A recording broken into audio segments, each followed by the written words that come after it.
Bonsoir à tous, ravi de vous retrouver pour votre quotidien, le mondial en 26 minutes. Et pour ce 21e numéro, nous reviendrons bien sûr sur la défaite et l'élimination de l'Algérie face à la Suisse. Le capitaine Riyad Mahrez qui raccroche les crampons avec la sélection. Et pour notre deuxième partie d'émission, eh bien, nous parlerons des autres matchs avec un somptueux Espagne-Portugal qui vous attend en huitième de finale. Tout ça avec notre consultant Massoud Aït Abdelrahman que j'ai le plaisir d'avoir avec moi sur le plateau. Eh bien, le plaisir partagé, c'est Ahmed. Alors, Massoud, déçu forcément. Ah, forcément, oui. On espérait beaucoup mieux que ça. Malheureusement, les choses n'ont pas fonctionné comme on le souhaitait. Et une sortie prématurée, mais qui était prévisible si on revenait sur les prestations de l'EM depuis le premier match. Alors, l'élimination de l'Algérie face à la Suisse, tout ça dans ce résumé de Ramzi Mohammadi.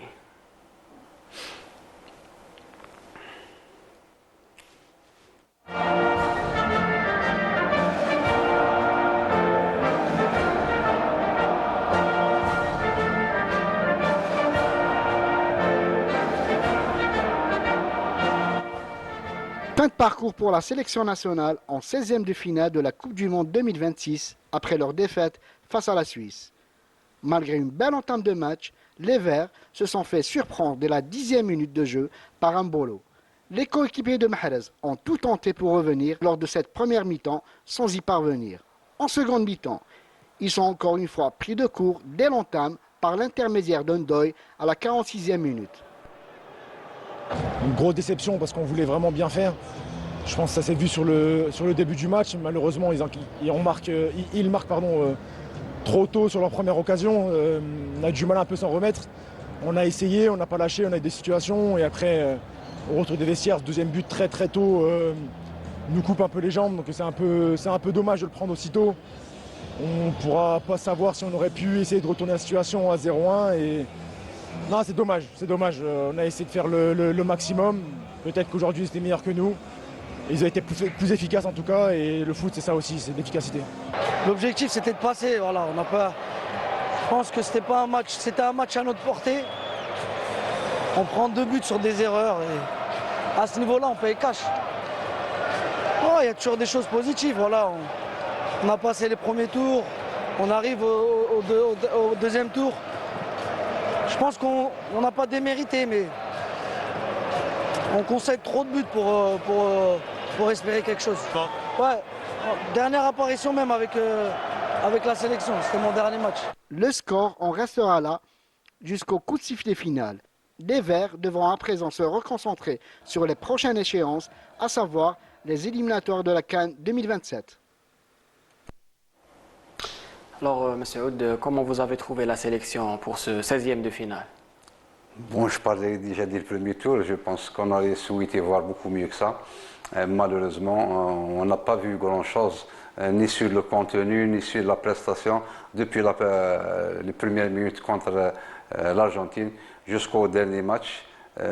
On était resté sur notre fin parce qu'on espérait de match en match.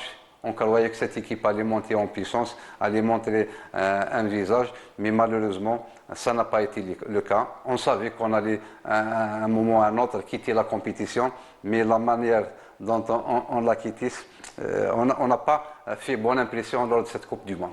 Alors on va écouter le son de cloche du staff technique avec l'adjoint de Petkovic, David Morandi. Ce n'est pas seulement regarder les choses mauvaises qu'on a fait, il faut regarder ce qu'on a eu de bon aussi qu'on a fait. On a eu beaucoup plus de possession de ballon, on a quand même mis en difficulté la Suisse au début. La Suisse a été extrêmement positive dans 2 moments décisifs du match. Quand ils ont marqué le premier but et surtout à l'entame de la deuxième mi-temps, quand sur 2 erreurs qu'on a fait, ils marquent le deuxième. Pour le reste, il ne faut pas maintenant penser que tout ce qu'on a fait, c'est du mauvais. On est déçus, il y a une déception. Nous, on voulait rendre fier le peuple algérien. On a tout fait pour le faire et c'est ça qui doit rester. Morandi, il essaie de positiver, mais quand même, l'Algérie hier, tactiquement, c'était à côté de la plaque. Absolument. Il essaie de positiver. Malheureusement, personnellement, je ne suis pas d'accord avec ce qu'il dit. Il parle surtout de possession de balle. Malheureusement, la possession, il faut voir à quel moment et dans quelle zone on avait cette possession. C'était un jeu négatif, c'était sur la largeur. On n'avait pas de possibilité d'aller vers l'avant, jouer dans la verticalité, pour cause on n'avait pas un avant-centre qui est devant pour s'appuyer et aller. Si on regarde maintenant sur le plan tactique, il y avait une très mauvaise animation défensive. Si on prend l'exemple du premier but, une perte de balle au niveau des 30 mètres adverses, sur 2 passes, ils sont devant le gardien Lucas Zidane. Et le comportement de tous les défenseurs, personnellement, je ne le trouve pas à la hauteur. Il y avait un Belghali qui a été facilement dépassé, Mandé qui est venu pour assurer la couverture. Malheureusement, lui aussi a été dépassé. Et on parlait l'autre fois de transition attaque-défense qui n'était pas rapide. Donc on avait Ben Taleb et Ben Chaib qui traînaient, ne sont pas arrivés à temps. À rajouter à cela Ben Sebaini qui devait avancer pour assurer une deuxième couverture, et la position de Ait Nouri qui était derrière l'attaquant. Je pense, si on englobe tout ça, il y avait une défaillance sur cette action. Qu'est-ce qu'il voulait faire, Petkovic, selon vous, avec cette tactique incompréhensible pour beaucoup? Incompréhensible depuis l'entame de la compétition. C'est tout le monde qui a remarqué qu'il y avait un problème sur le plan défensif.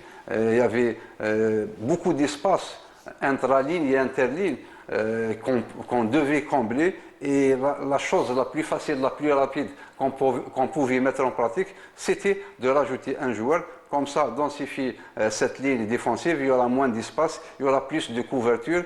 Malheureusement, Petkovic ne l'entendait pas de cette oreille et n'a pas. C'est comme si il n'a pas essayé d'apporter des corrections ou des solutions aux problèmes à rencontrer. Et le résultat, il est là. On prend 9 buts sur 4 matchs et c'est beaucoup. Vu la prestation de certains joueurs hier, est-ce qu'il faut encore injecter du sang neuf dans cette équipe? Bon, maintenant, injecter, il faut se projeter sur le futur. Le futur et le futur immédiat, c'est les éliminatoires de la Coupe d'Afrique 2027. Pour moi, si on regarde le groupe qui compose, dont se trouve l'Algérie, c'est le Burundi, la Zambie et le Togo. Personnellement, je trouve ce groupe relativement faible. L'Algérie peut se qualifier facilement, donc on doit faire de ces matchs, de ces 6 matchs éliminatoires, des joutes préparatoires pour essayer de trouver des solutions à tous les problèmes, soit au niveau de la défense, au niveau du milieu. Donc c'est je dirais que c'est une chance inouïe pour essayer d'autres joueurs, essayer d'autres schémas et trouver des solutions à tous ces problèmes. Alors, pour le bilan, c'est 9 buts encaissés et 5 buts marqués en 4 matchs. 5 buts marqués en 4 matchs, ça passe. Ça et 9 passe. buts, l'équipe encaisse beaucoup. Beaucoup, et c'est ce qu'on a remarqué dès le début. Et c'est ça, le problème réside dans l'animation défensive, pour ne pas incriminer uniquement les défenseurs ou le gardien de but. C'est l'animation défensive. Et à chaque fois, on prenait des buts dans l'axe des buts, c'était face au gardien. Et là, on n'a pas essayé, je me répète à chaque fois, mais c'était la solution la plus facile à mettre en pratique, c'était densifier la défense et réduire les espaces entre nos défenseurs, et éviter, si on prend l'exemple du premier match, Messi, il vient en face, à 20 mètres, il frappe, il n'y a personne pour le cadrer, et c'est toujours un retard par rapport à nos transitions. Donc, un retard sur les transitions, mauvais cadrage du joueur qui a le ballon, et tout ça a fait qu'on a pris des buts.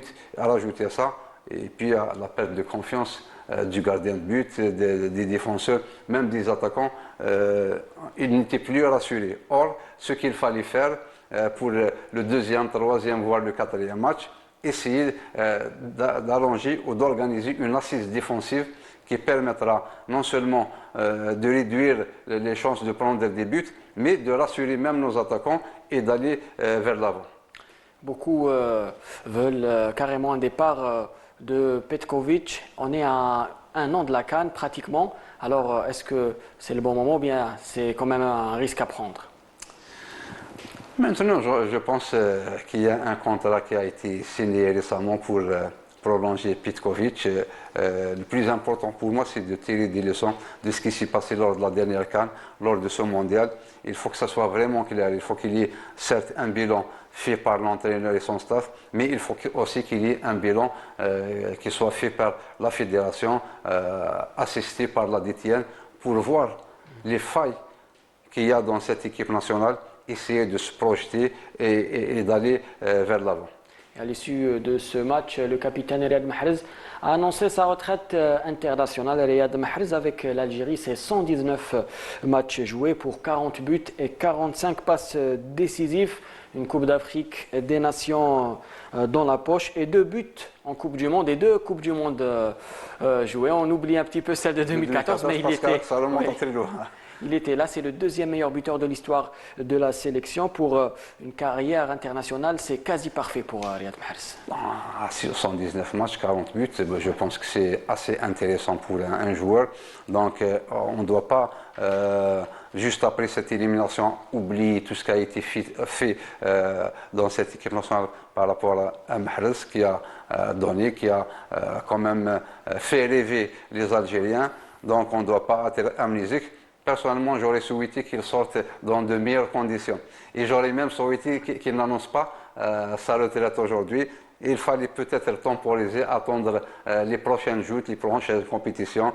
Lorsque la sérénité reviendra dans la maison d'équipe nationale, et l'annoncer. Mais bon, maintenant c'est fait. Bon, on lui souhaite bon vent dans son équipe. Alors la prochaine joute, ça sera les qualifications pour la CAN 2027. L'Algérie qui se retrouve dans le groupe I en compagnie de la Zambie, du Togo et du Burundi. Alors c'est un peu loin, mais comment pas aussi loin que ça. Pas aussi loin que dans ça. 2 mois. Comment on se projette déjà sur la CAN de 2017? C'est l'été prochain. Oui, c'est au mois de juillet, entre juin et juillet, dans les 3 pays organisateurs. Donc, pour moi, je l'ai dit tout à l'heure, c'est l'occasion, c'est une occasion inouïe pour préparer l'équipe à la CAN. Il y a beaucoup de jeunes, il y a des postes à pourvoir, parce que certainement il y aura des départs. On a des problèmes dans tous les compartiments, à commencer par le gardien de but. Donc, il va falloir essayer de voir large au niveau des gardiens, des défenseurs, et profitons. Je le répète, profitant de ces éliminatoires qui sont pour moi des matchs préparatoires pour essayer de nouveaux schémas, de nouveaux joueurs, donner la chance aux joueurs en forme du moment. Et là, je pense que ça pourra aboutir à une meilleure CAN. Mais bon, il ne faut pas qu'on soit aussi, parce qu'une équipe, ça ne se construit pas en une année. Là, on a juste une année pour jouer une CAN. Donc il va falloir s'améliorer d'une CAN à une autre et se projeter sur au moins un cycle olympique. Cette Coupe du Monde, ça sera tout de même de l'expérience pour tous ces jeunes, ces Maza, ces Gouiri, ces Chaibi. Eh bien oui, c'est l'expérience on l'acquis quand on joue de la compétition et quand on se confronte à meilleur que soi. Et là, on a eu l'Argentine, je pense qu'ils sont actuellement parmi les meilleurs. Il y a eu l'Autriche et même la Suisse. Donc on sent la différence de niveau. Si on doit comparer un match joué par l'équipe nationale lors des joutes africaines, il y avait toujours une domination de l'Algérie. Et là, c'est à un autre niveau et on a eu des problèmes. Il va falloir travailler dans ce sens. On tourne la page de la sélection algérienne dans cette Coupe du Monde et on va jeter un petit coup d'œil sur les autres 16e de finale, à commencer par ce... Avant de tourner cette page, on doit tirer des leçons. Oui, bien sûr. On doit tirer des leçons. Bien sûr. Voilà. Bien sûr. Parce qu'on ne doit pas tourner juste la page et on recommence à zéro. Non, il y a des choses qui ont été faites. Il va falloir faire des bilans pour progresser et évoluer. Il y aura d'autres Coupes du Monde, Inch'Allah, surtout certainement. Que maintenant il y a 9 places pour l'Afrique. C'est vraiment facile par rapport au passé. Oui, aux années précédentes. Alors on disait, on passe aux autres 16e de finale, à commencer par cette Espagne-Autriche, victoire des Espagnols 3-0, les champions d'Europe qui montrent les muscles. Oui, tout à fait. une Espagne qui a maîtrisé le match de bout en bout, elle a imposé un rythme, un tempo à cette équipe autrichienne qui n'a pas eu suivre le rythme. Elle a été mise en difficulté durant toute la partie, une maîtrise de balle, une possession, jeu en vertical. Donc on a tout vu dans cette rencontre, c'est ce qui confirme Il monte en puissance après 2 matchs nuls, 2 victoires convaincantes et on peut les mettre parmi les favoris. Ils étaient déjà parmi les favoris avant la compétition et ces matchs-là confirment le statut de favori de cette équipe espagnole. Alors, dans la soirée, un peu plus tard, c'était au Portugal et à la Croatie de se disputer le ticket pour les 8e de finale. Là aussi, un scénario rocambolesque. Victoire du Portugal, 2-1 après avoir été menés, les Portugais qui arrachent le but qualificatif durant le temps additionnel. Malheureusement, on perd une star, Modric, qui va quitter ce mondial. Mais on voit lors de ce mondial une équipe portugaise qui a ses joueurs qui jouent dans les meilleurs clubs du monde, une très bonne maîtrise technique, une agressivité. Ils ont tout pour être parmi, je dirais peut-être dans le dernier carré de cette compétition. Alors, on aura droit à Portugal, Espagne. En 8e de finale, ça sera le 6 juillet prochain à 20h. Ça sera à Arlington. Une petite pièce sur l'Espagne ou bien le Portugal? Un peu trop tôt pour...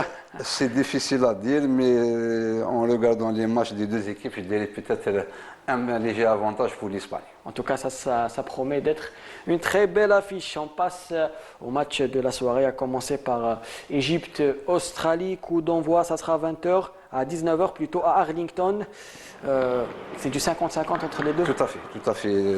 Une équipe égyptienne qui n'a jamais dépassé le premier tour, donc c'est sa première qualif. Elle veut assurer, surtout que si on prend l'équipe d'Australie qui a alterné entre le bon et le moins bon lors des matchs de poule. Ouais. Donc je dirais c'est du 50-50, mais je dirais que peut-être l'Égypte a un léger avantage pour l'Égypte. Un léger avantage pour l'Égypte qui a affronté la Nouvelle-Zélande en phase de groupe. C'est peut-être le même style de jeu que les Australiens? Tout à fait, qui a affronté et qui a battu la Nouvelle-Zélande. Donc je dirais qu'ils ont déjà une idée sur le jeu australien. Mais là, ça change tout parce que lors des matchs de poule, il y a des calculs, on peut se racheter. Là, c'est autre chose. Soit on passe, soit on quitte la compétition. Donc il y aura plus d'intensité, moins de calculs, je dirais, mais espérons avoir droit à un bon match. Monsieur Hood, figurez-vous que pour cette Coupe du Monde, vous pouvez aller sur le site de la FIFA pour donner votre pronostic sur tous les matchs des 16e de finale. Et pour ce match Égypte-Australie, eh bien, c'est l'Égypte qui mène au jeu des pronostics avec 35% pour le score de 2-1, à 18% pour le score de 1-0 et 16% pour le score de 1 partout. Vous pouvez aller choisir votre équipe favorite et même... donc oui, donc que ce soit le cas pour le représentant africain. Ouais. Dans tous les cas, donc l'Égypte est favorite selon les votants de ce sondage. On passe à un autre match, c'est Argentine-Cap-Vert, ça sera à Miami. Là aussi, le Cap-Vert, pas beaucoup de chance. On va dire que c'est un match de prestige pour les Cap-Verdiens qui disputent leur première Coupe du Monde. Moi, je suis fan de cette équipe capverdienne que je suis depuis 3 ans, 4 ans, qui joue un très beau football, un football technique, un football qui va vers devant la verticalité. Mais malheureusement, ils ont sur leur chemin l'ogre argentin. Oui. Donc ça va être vraiment difficile de faire face à cette équipe argentine. Et là, je dirais peut-être beaucoup plus de chance aux Argentins. Si vous étiez sélectionneur de l'Argentine, vous alignerez votre équipe type ou bien vous ferez tourner en attendant les gros chocs des 8e et peut-être même des quarts? Non, rien n'est assuré à l'avance parce qu'on a quand même eu droit plusieurs fois des surprises. Donc je pense que l'entraîneur argentin va mettre tous les atouts de son côté pour gagner ce match. Mais en cours de match, s'il y a un résultat important, je pense qu'il y aura des changements qui vont être opérés. Donc on va voir Messi sur Certainement. dans le 11 ce soir. Messi, déjà, il va être là parce que c'est lui le meneur. C'est sa dernière Coupe du Monde. Il y a encore des records à battre. Meilleur Donc buteur, tout ça, ouais. meilleur buteur. Meilleur buteur de cette édition, meilleur buteur historique. Historique. Donc, pour toutes ces raisons, Messi sera certainement sur le terrain. Et au jeu des pronostics sans surprise, c'est l'Argentine qui mène la danse avec une probabilité à 41% d'une victoire à 3 buts à 0, 18% ont choisi le score de 4 à 0 et 16% ont choisi le score de 2 buts à 0 en faveur de l'Argentine. Dans ce match, on passe au troisième et dernier 16e de finale de cette Coupe du Monde. Ça sera Colombie-Ghana. Un match qui se jouera à Kansas City. La Colombie un petit peu légèrement favori pour ce match ou bien Je ne dirais pas favori, même le Ghana, il a des atouts à faire valoir, même s'il est passé en troisième position, mais il a quand même des éléments, il a un collectif qui peut faire face à cette équipe colombienne, donc moi je dirais que c'est du 50-50. Oui, et on rappelle que le vainqueur de ce match affrontera la Suisse en huitième de finale. Toujours au jeu des pronostics, c'est la Colombie qui est devant avec 38% de probabilité de victoire 2 buts à 1, 22% ont choisi le score de 2 buts à 0 et 13% ont choisi le score d'un but à 0. Donc selon les votants, ça sera peut-être la Colombie. On rappelle que tout le monde peut aller sur le site de la FIFA et choisir son équipe favorite et mettre le score. Vous allez voter ce soir pour les matchs Si je dois voter, ça sera pour le Ghana. On va essayer de... Moi personnellement, je soutiens les équipes africaines pour passer ce cap. Inch'Allah, on approche de la fin de notre émission. Peut-être un dernier mot sur le parcours de notre équipe nationale. Je dirais qu'il était en deçà de ce qu'on espérait. Il n'y avait pas un contenu intéressant, il n'y avait pas une bonne prestation. Beaucoup de lacunes, beaucoup de défaillances sur le plan tactique qu'on n'a pas essayé de régler pendant cette compétition. Donc moi, ce que je souhaite, que des leçons soient tirées par rapport à ce qui s'est passé lors de ce mondial et se projeter immédiatement sur la CAN et essayer de faire avancer cette EM. Comment remotiver un groupe qui a vécu on va dire un échec comme celui vécu par notre sélection Coupe du Monde? Pour ça, je pense qu'il n'y a pas de problème. Les joueurs, ce sont des compétiteurs. Chaque semaine, ils ont une compétition. Ils savent se relever après chaque déception, après chaque défaite. Donc, de ce côté-là, il y aura quand même un laps de temps de 2 mois pour aller se ressourcer ailleurs, prendre des vacances et se remotiver pour une nouvelle compétition, un nouveau challenge. Donc, de ce côté-là, je pense qu'il n'y aura pas beaucoup de problèmes à motiver ces joueurs.